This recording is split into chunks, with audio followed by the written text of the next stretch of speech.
నమస్తే, welcome to our channel. నేను సౌజన్య. Phone tapping అంశానికి సంబంధించి కేసీఆర్ చంద్రబాబుకి అడ్డంగా దొరికిపోయారు అంటున్నారు. మరి ఇప్పుడు చంద్రబాబు కేసీఆర్ని జైల్లో పెట్టించేలా చేస్తారా? అసలు ఏంటి ఈ అంశానికి సంబంధించి వారి విశ్లేషణ మనతో పంచుకోవడానికి ఈరోజు మనతో పాటు ఉన్నారు senior journalist, senior political analyst CS Rao garu ఉన్నారు. వారితో మాట్లాడదాం.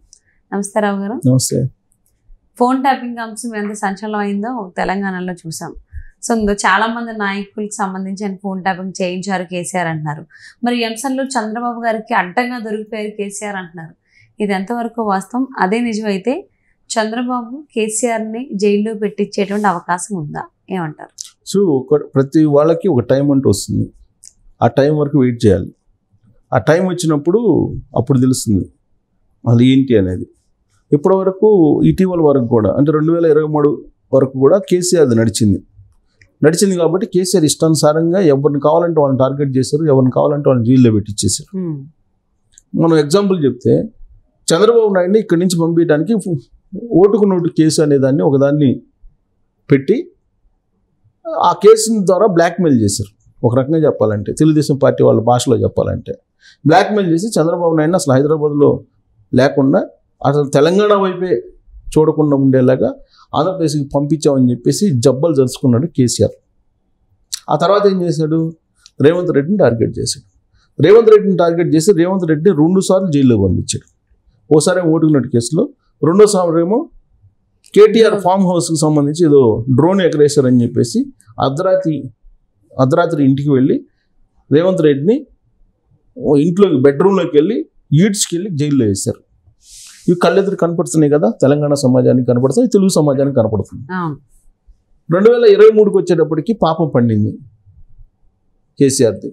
తెలంగాణ సమాజం ఆయన్ని అధికారం నుంచి కింద పెట్టింది.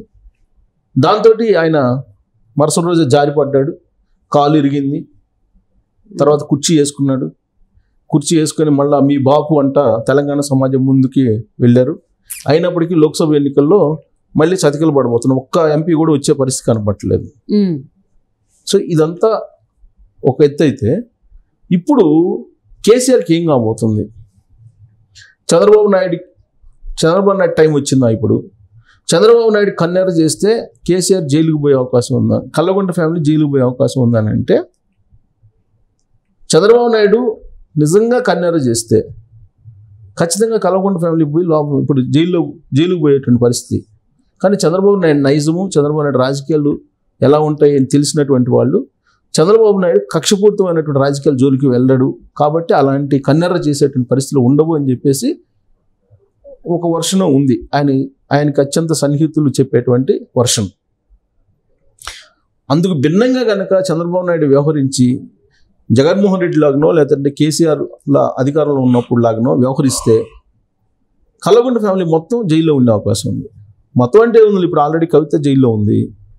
మిగిలింది ఎవరు? కేసీఆర్, హరీష్. ఆల్రెడీ దానికి సంబంధించినటువంటి మొత్తం వ్యవహారం రేవంత్ రెడ్డి ప్రభుత్వమే విచారణ చేస్తుంది. ఆ విచారణలో కాళేశ్వరం తోటి హరీష్ రావు వెళ్తాడు, ఫోన్ ట్యాపింగ్ తోటి కేసీఆర్ వెళ్తాడు, ఫార్ములా 1 రేస్ తోటి కేటీఆర్ వెళ్తాడు. ఫార్ములా 1 పెట్టి 50 కోట్ల రూపాయలు తీసేసుకున్నారు కదా, అది కూడా కేసు ఉంది ఒకటి. సో కాబట్టి కల్లగొండ ఫ్యామిలీ మొత్తం నీకు జైల్లోకి వెళ్ళడానికి, ఈవెన్ సంతోష్ రావు కూడా ఆయన ఏదో లిక్కర్ సంబంధించినటువంటిది ఒకటి చేశారు. ఆ లిక్కర్ది కూడా ఉంది హరీష్ రావు సంతోష్ది. సో కాబట్టి నిజంగా కేసీఆర్ లాగా జగన్మోహన్ రెడ్డి లాగా వ్యవహరించి కన్నెర్ర చేస్తే అధికారంలో ఉండేటువంటి వాళ్ళు ఇప్పుడు ఖచ్చితంగా కల్లగొండ ఫ్యామిలీ మొత్తం జైలు పాలయ్యేటువంటి అవకాశం ఉంది. అయితే ఇక్కడ చంద్రబాబు నాయుడు కన్నెర్ర చేస్తారా, లేదంటే కేసీఆర్ పాపం పండింది కాబట్టి చట్టం తన పని తాను చేసుకొని వెళ్తుంది కాబట్టి ఎలాగూ జైల్లోకి వెళ్తారా అనేటువంటి ప్రశ్న వస్తుంది. ఇప్పుడు ఒకటేంటంటే అసలు ఫోన్ ట్యాపింగ్ చేస్తున్నాడు కేసీఆర్ అనేది ఫస్ట్ కేసు పెట్టింది ఎవరో తెలుసా? చంద్రబాబు నాయుడు.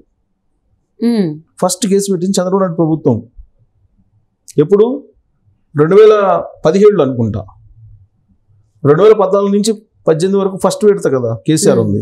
సో 2017 ప్రాంతాన ఆయన ఫోన్ ట్యాప్ చేసి ఫోన్ ట్యాపింగ్ చేసి చంద్రబాబు నాయుడు ఫోన్ ట్యాపింగ్ చేసి ఇక్కడ ఉండే జూబ్లీ హిల్స్ ఇంటి దగ్గర ఇజ్రాయెల్ టెక్నాలజీతో ఒక ఆపరేటర్స్ తీసుకొచ్చి ఆయన ఇంటి దగ్గర పెట్టారు. ఆయన ఇంటి దగ్గర పెట్టి ఫోన్ ట్యాప్ చేశారు అనేది కంప్లైంట్ ఉంది కేసీఆర్ మీద, కేసీఆర్ ప్రభుత్వం మీద. అప్పట్లోనే కేసీఆర్ ప్రభుత్వం కంప్లైంట్ చేశారు. ఓటుకు నోటు కేసు ఏమో కేసీఆర్ పెడితే, ఆంధ్రప్రదేశ్ ప్రభుత్వం అప్పుడు చంద్రబాబు నాయుడు ముఖ్యమంత్రిగా ఉన్నప్పుడు ఫోన్ ట్యాపింగ్ కేసు పెట్టింది తెలంగాణ ప్రభుత్వం మీద, అలాగే కేసీఆర్ మీద. అంటే ఈ రెండు కేసులు, ఒకటేమో ఓటుకు నోటు కేసు, రెండేదేమో ఫోన్ ట్యాపింగ్ కేసు. ఈ రెండు కేసులు సమాంతరంగా వస్తూ ఉన్నాయి. వస్తూ ఉన్నటువంటి క్రమంలో చంద్రబాబు నాయుడు కంప్లీట్గా ఆంధ్రప్రదేశ్ వైపు మొగ్గు చూపి ఆయన ఆంధ్రప్రదేశ్కి వెళ్ళిపోయారు, తెలంగాణ వైపు చూడకుండా. వాస్తవంగా చట్ట ప్రకారం తీసుకుంటే కనుక ఓటుకు నోటు కేసు బలమైందా, ఫోన్ ట్యాపింగ్ కేసు బలమైందా అని అంటే ఫోన్ ట్యాపింగ్ కేసు బలమైంది. ఫోన్ ట్యాపింగ్ కేసు కనుక ఆ రోజు కనుక చంద్రబాబు నాయుడు స్పీడప్ చేసినట్టయితే ఆ రోజే కేసీఆర్ అరెస్ట్ అయి ఉండేవాడు. వాస్తవంగా ఇండియన్ టెలిగ్రాఫిక్ యాక్ట్ అనేది చాలా బలమైనటువంటి యాక్ట్. ఫోన్ ట్యాపింగ్ ఎందుకు చేస్తారు, ఎవరు చేస్తారు, ఏ సందర్భంలో చేస్తారు అనేది లేకుండా ఇష్టానుసారంగా ఫోన్ ట్యాపింగ్ చేసేసారు కేసీఆర్ అప్పట్లోనే. చంద్రబాబు నాయుడు నాన్ సీరియస్గా ఆయన ఆంధ్రప్రదేశ్కి వెళ్ళిపోయాడు, కానీ ఆయన హైదరాబాద్లోనే ఉండి ఫోన్ ట్యాపింగ్ కేసుకు సంబంధించి కనుక పోరాడినట్టయితే కేసీఆర్ అప్పుడే జైలు పాలైండేవాడు. కానీ చంద్రబాబు నాయుడు పట్టించుకోలే. సరే ఓటుకు నోటు కేసు ఉంది, చంద్రబాబు నాయుడు రేవంత్ రెడ్డి ఇద్దరు కలిసి చేశారు అనొచ్చు ఆయన. ఓటుకు నోటు కేసు ఏముంది, ఆల్రెడీ ఓటుకు నోటు కేసులో ప్రధాన నిందితుడు ఏమన్నుగా ఉన్నాడు కదా రేవంత్ రెడ్డి చెప్తున్నాడు కదా. ఏంటి ఓటుకు నోటు కేసు ఏముంది, మేము పోయి ఓటుకి మేము డబ్బులు ఇచ్చినట్టు మీ దగ్గర ఆధారాలు ఉన్నాయని అడుగుతున్నాడు ఆయన. ఓటు అడగడంలో తప్పేంటి, నేను ఓటు ఆడటానికి వెళ్ళాను, నేను వెళ్ళినటువంటి సందర్భంగా ఆ డబ్బులు తీసుకొచ్చి నన్ను ఇరికిచ్చారు ఏసీబీ కేసులో. అసలు ఏసీబీ కేసు ఏంటి, ఏసీబీ కేసులో సపోజ్ రైడ్ చేసి పట్టుకున్నారనుకోండి, ఏసీబీ కేసు రైడ్ చేసి పట్టుకుంటే దొరికినటువంటి సొమ్ములు తీసుకెళ్లి ఇన్కమ్ ట్యాక్స్ కప్ చేస్తే ఇన్కమ్ ట్యాక్స్ కట్టుకుని ఆ డబ్బులు మిగతా ఇచ్చేస్తారు. ఇంతే, సింపుల్ కేసు అది. అదేదో పెద్ద కేసులాగా క్రియేట్ చేసి చంద్రబాబు నాయుడిని ఒక రకంగా బ్లాక్మెయిల్ చేసి ఆయన తెలంగాణ నుంచి పంపించేలాగా కేసీఆర్ కుట్ర పన్నాడు. కానీ ఆ రోజు చంద్రబాబు నాయుడు కనుక నిలబడి ఫోన్ ట్యాపింగ్ కేసును కనుక వేగవంతంగా విచారణ చేసినట్టయితే ఆ రోజే కేసీఆర్ జైలు పాలైండేవాడు. కానీ ఇప్పుడు చంద్రబాబు నాయుడు ఆ రోజు పట్టించుకోకపోయినా చంద్రబాబు నాయుడు శిష్యుడిగా ఉన్నటువంటి రేవంత్ రెడ్డి ప్రభుత్వం ఇప్పుడు ఫోన్ ట్యాపింగ్ కేసుని మొత్తం బయటికి తీస్తే మూలాలన్నీ బయటపడుతున్నాయి. మూలాలు బయటపడి కేసీఆర్ కోసాలు కదులుతున్నాయి. ఎప్పుడు జైలుకి వెళ్తాడో తెలియనటువంటి పరిస్థితి కేసీఆర్. ఒక్కసారి కనుక చంద్రబాబు నాయుడు కన్నెర చేస్తే ఆ కేసు కూడా, అప్పుడు ఆంధ్రప్రదేశ్ ప్రభుత్వం పెట్టినటువంటి కేసు కూడా దీంట్లో యాడ్ అయితే రెండు కేసులు కలిపి జీవితాంతం ఆయన్ని జైల్లో నుంచి బయటకు రాకుండా చేసేటువంటి విధంగా చట్టాలు ఉన్నాయి. కాబట్టి చంద్రబాబు నాయుడు ఇంతకు ముందులాగా ఆయన పట్టినట్టు ఉదాసీనంగా కాకుండా సీరియస్గా వ్యవహరిస్తే కేసీఆర్ పని ఖతం, రాజకీయంగా క్లోజ్. రాబోయేటువంటి రోజుల్లో చంద్రబాబు ఈ ఫోన్ ట్యాపింగ్ అంశానికి సంబంధించి మరి సీరియస్గా యాక్షన్ తీసుకునేలాగా చూస్తారా, లేకపోతే పట్టించుకోకుండా ఉంటారా అనేది చూద్దామండి. థ్యాంక్ యూ సో మచ్ రావు గారు.